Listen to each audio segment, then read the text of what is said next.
Adanya dugaan praktik penyelundupan biji nikel ke Cina jadi sorotan publik. Bagaimana tidak, kerugian negara ditaksir hingga 14,5 triliun rupiah.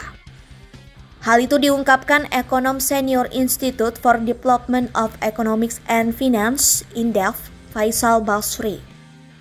Lebih dari itu, pihak istana kabarnya telah mengetahui hal tersebut. Bahkan Menko Kemaritiman dan Investasi, Marves Luhut Binsar Panjaitan, sudah mengetahui dan telah melaporkan aktor penyelundupan biji nikel tersebut ke KPK. Diduga aktor penyelundupan hasil tambang nikel itu melibatkan menteri dan kerabat dekat Presiden Joko Widodo alias Jokowi. Dikutip dari inilah.com, ekonom senior Institute for Development of Economics and Finance (INDEF), Faisal Basri mengatakan,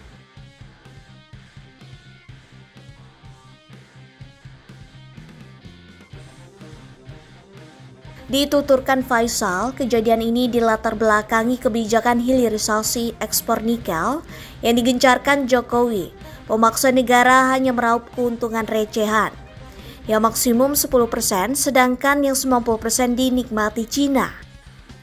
Ia juga mengingatkan Menko Luhut tentang adanya kemungkinan penyelundupan biji nikel ke Cina.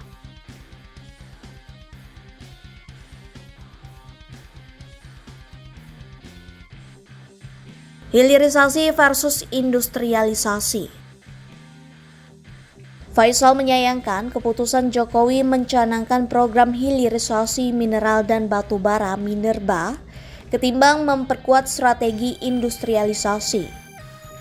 Padahal, industrialisasi adalah kebijakan untuk memperkuat struktur perekonomian, struktur industri, serta meningkatkan perekonomian di dalam negeri.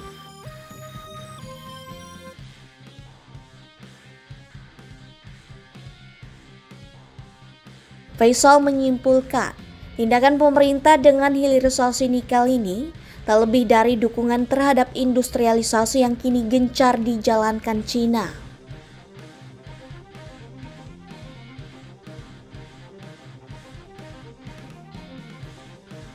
Dalam banyak kesempatan, Presiden Jokowi memang acap kali membanggakan program hilirisasi nikel sukses meningkatkan penerimaan negara. Disebutnya Indonesia untung besar karena hilirisasi nikel. Sebelum hilirisasi nikel, kata Jokowi, penerimaan negara hanya 2,1 miliar US dollar atau setara 31 triliun rupiah.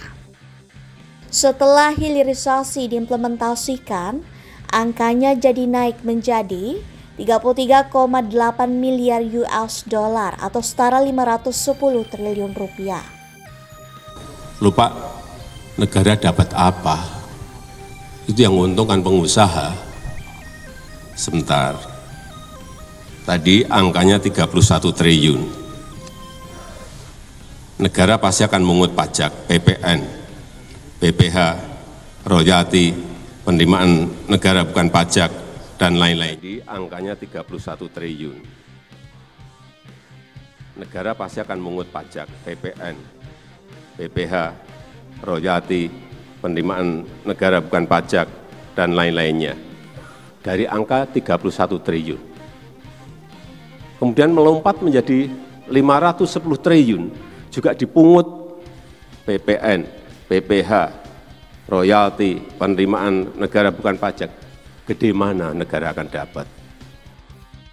Dengan berapi-api, Jokowi mengungkapkan nilai tambah ke kas negara sangat besar sekali.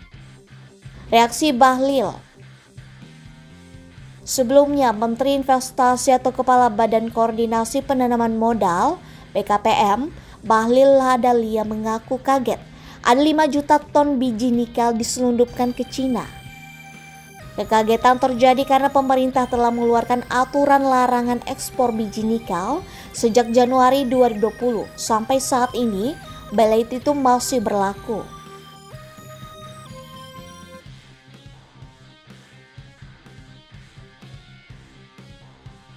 Ia menduga penyelundupan dilakukan dengan menyamarkan izin ekspor.